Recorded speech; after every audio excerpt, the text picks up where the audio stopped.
So these are the beams that are going to go in our crescent. Yep. They're yet to go up.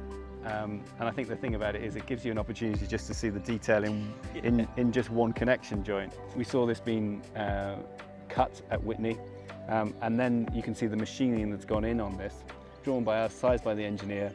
The junction was designed by the engineer, and then Rachel has drawn each one. From that 3D model, machining files have been extracted, which were programmed the machines at Oakrights. So then we saw all the routers, the 3D routers coming in, slotting these things. We've got these holes for the bolt holes and for the heads, and then these will get plugged. But it's a beautiful junction, isn't it? It is just amazing.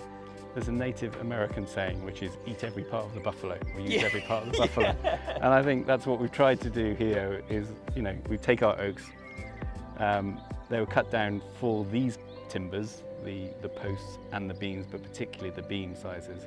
But in order to get that, you've got all your falling wood. That's still at Whitney, that's being dried, and then it will come. And as you say, it's being sent off to a firm in order to make it into engineered boarding. And hopefully we'll still have enough left for our doors. Yeah.